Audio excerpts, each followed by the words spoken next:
if you want to let go of some of that stress of being available all the time, I suggest you might consider ditching your smartphone, or even ditching your phone completely.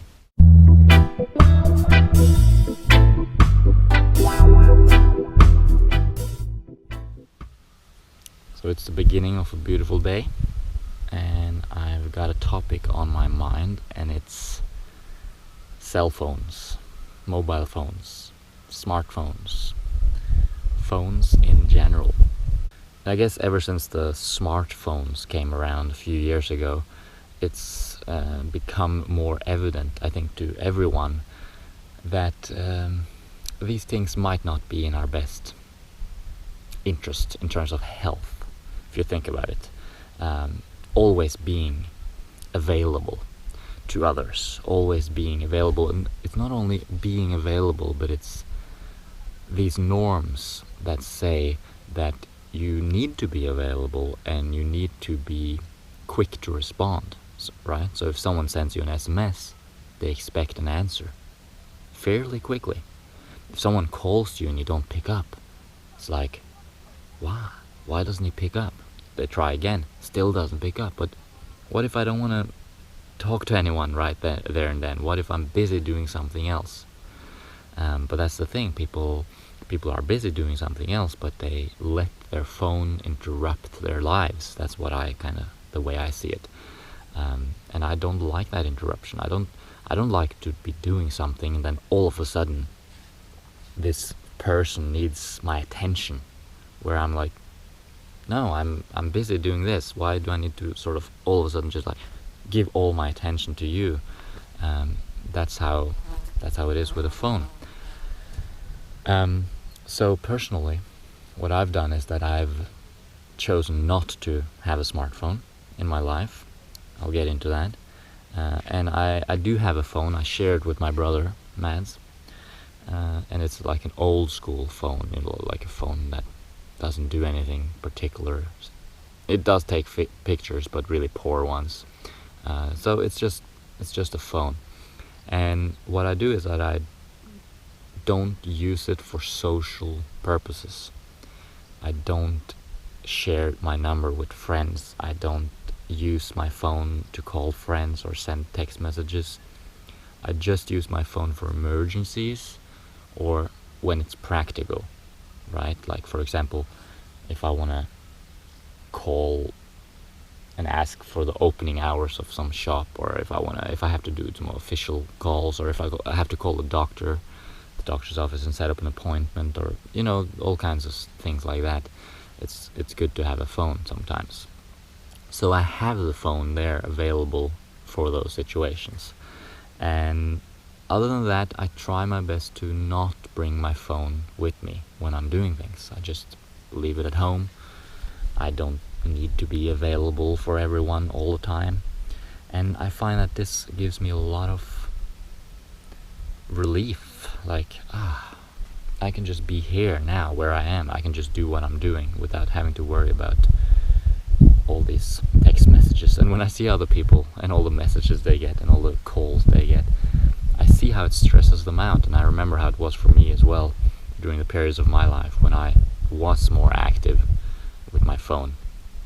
Always messages coming in and you have to answer, and having to write these messages and having to constantly take time out from whatever it is you are doing to respond to people and all this stuff.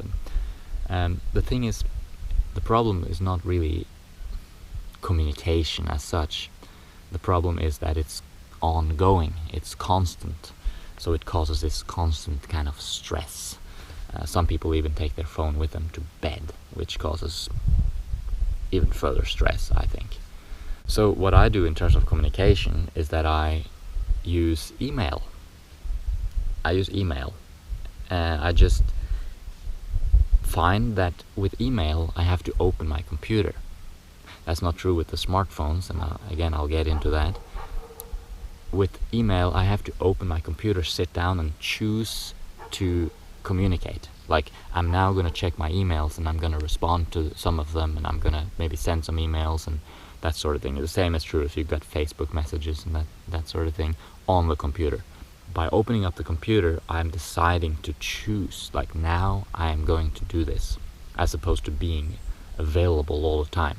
When I close my computer, I'm done until the next day, maybe, or later the same day. So I'm in charge. I choose when I want to be available, rather than the other way around, always being available and people just calling you randomly and sending you messages and expecting you to answer. So I just find that gives me a lot of stress relief. Like, it takes a lot of, I don't know, I just hate being available in that manner all the time. And when I observe people in that situation, getting calls all the time, waking up in the morning and like, it's kind of in the morning vibe, and then someone calls you and suddenly they're in a conversation with someone first thing in the morning. That's not healthy. That's not a natural progression of the day. I like to start off slow and easy. I like to finish off slow and easy. I don't want to have an intense conversation with someone lasting before bed. But of course, if I had a phone, who knows, someone might call me last minute. I'm not too keen on that. I like to be in charge of when I make myself available in that situation and when I want to retreat. So now the subject with smartphones. Well, they're really the worst. Because, and again, I'm not trying to condemn smartphones. I'm not saying you shouldn't have a smartphone. If you want it, cool. I do admit they are pretty awesome in certain respects. They can do pretty much a lot of cool things, and they're very practical in certain situations. I can see that. But personally, I don't think I will ever have a smartphone, for the sheer simple reason, like, really, it's two reasons. It's the phone and it's the computer, both in one, right? It's a smartphone is a computer and a phone in one. So first of all, you make yourself available and all that stuff that we just talked about, but even more so because now you have the internet there as well. You get Facebook messages, bling, on your phone. You get all kinds of social media messages, emails, SMS messages, calls, Skype calls. I mean, suddenly you are uber available for the whole world. And if you're active on social media, like I am, posting videos on YouTube and such, you're even more exposed, getting comments and getting notifications. Of course, you could turn off notifications, but the point here is being so extremely available at all times can't be healthy, in my opinion. And the other aspect of it is having the computer, because again, this means that you are constantly, looking at your phone, obviously, constantly checking things, constantly communicating with people, back and forth messages and that sort of thing. Having an ongoing, like, during your day, you have unfinished business, and this is one of the main things. Unfinished business creates tension. I'm sure you're aware of this. Like, when you have something that isn't done, that you have to attend to, you can't quite relax until you're done. When you're done with it, you finally relax, right? Well, having these constant conversations with people through messaging, SMS, online, or just being available in general, it creates this kind of feeling of, I can't relax quite yet, I still have to attend to this and this, and having like 5 conversations at once and all this stuff. It just creates unnecessary stress, mental, emotional stress, I think. And remember also that when you are communicating with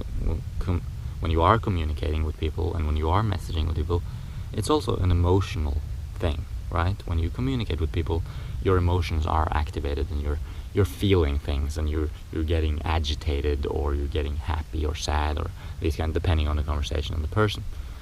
This essentially means that throughout the day you're constantly in an emotional roller coaster, really, as opposed to being calm and collected and being in charge of what you're doing at what times and how you want to do it. So again, it's about being in control of your day, being in control of your life, rather than being ruled by external forces. And I find that the phone in general, especially the smartphone, tend to be this factor of stress in a lot of people's life, and it is in my life. So I like to have my phone just on the table in the kitchen, for example, and there it is. I can go and use it if I want. I can bring it with me if I think I'm gonna need it. But most of the time I don't have it. I very rarely keep it in my pocket. There's also the idea of radiation and keeping a phone in your pocket. Who knows if it's really dangerous or not, but it might be undesirable to have a phone close to your body like that. I don't know. But it's just not necessary to keep it with me at all times. And when it comes to the smartphone thing, I'm sure you heard about how it works with when you're on Facebook, when you're scrolling down Facebook or any other social media in that sense, or a news page or whatever, newspaper even, when you're constantly being exposed to new little bits of information or new pictures, for each picture, each post that you scroll down on Facebook, you get a little bit of a dopamine hit in your brain, essentially because there's a picture, you get an emotional response. Maybe you see an attractive person, maybe you see an ugly person, maybe you see something funny, then you see something sad. Each of these sort of things, each of these posts create this little dopamine hit in your brain, and this is why it's so addictive. This is why you end up just scrolling forever, even though at a certain point you might even notice, I've noticed this at certain times, that I find myself like almost like a zombie, right? Like I'm tired of scrolling, but I keep scrolling, like I just want to see what's next. And so this is something that happens when you're always online, especially because this will stretch out then for the whole day. When people are always able to go on their computer, go on their smartphone essentially at all times, they become numb throughout the day. And this is a topic that I really want to get into in another video, but just quickly right now, I've found that by limiting my usage of social media, of computers, of these things, to sort of set times, I'm much more able to enjoy it, and I'm also much more able to enjoy other things which are happening in my immediate surroundings. So a person that's always on their smartphone checking Facebook and messages might not be as sensitive to the wind or the birds or the people around you, because a lot of times, you're in a social setting and people aren't even talking to each other, they're just on their phone, which is fine, but I think they're missing out, because I think there's more I think it's more enjoyable to enjoy social company in real life than it is on a computer. I think it's more enjoyable to listen to the wind and the birds and observe your surroundings than it is to look at pictures on a phone. Even though I do enjoy both those situations, I like the online world obviously as well, but I like to limit it to strict meals, if you will. Sit down with my computer, I open my computer, and there I am on the computer enjoying computer time, enjoying online time, and then I'm done, I close it, and then I'm back to the real world, if you will. And that gives me again the ability to control what affects me and when it affects me, rather than always being scrolling through and getting these impulses throughout the whole day, which makes your life experience more of a numb, sort of even thing, rather than what it should be, in my opinion, which is more of an up and down kind of dynamic experience. So let's wrap it up. If you want to experience life being a little bit more dynamic, maybe, if you want to release and let go of some of that tension, that stress, of that unfinished business of having a conversation ongoing throughout the day, if you want to let go of some of that stress of being available all the time, I suggest you might consider ditching your smartphone, or even ditching your phone completely. But even if you do choose to have a phone, maybe make it an old school phone that can't do as much as the smartphones can, and just use it as a tool, but in a controlled fashion. And I guess avoid giving your number to everyone because then they're gonna call you and send you messages all the time, and that's the problem. So stick to real life communication and maybe online communication on your laptop or something like that, where you can control the time that you're online and not. So anyway, those are some of the strategies that I've implemented in my life in terms of using a phone and not using a phone. And maybe you can get something out of this, maybe not. Maybe you have your own opinions about what's good and what's not. You can share it in the comments below. And I appreciate you taking the time to watch. If you made it this far, cool. And remember to after this video maybe, or when you're done with your session watching videos, get out there and enjoy real life as well, because it's an important part of a healthy lifestyle to actually, and a happy lifestyle, to not be stuck on a computer or a phone all the time. And the truth is, you might be able to balance your usage of a smartphone and still keep it healthy. You know, you can have a smartphone and still live fairly happy and healthfully, I think, if you're able to manage how you use it.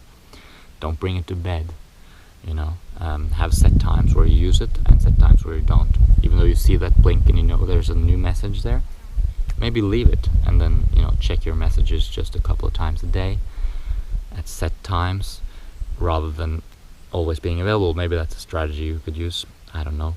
Maybe you have some strategies that you could share with me. Please do so in the comment section. And have a good day.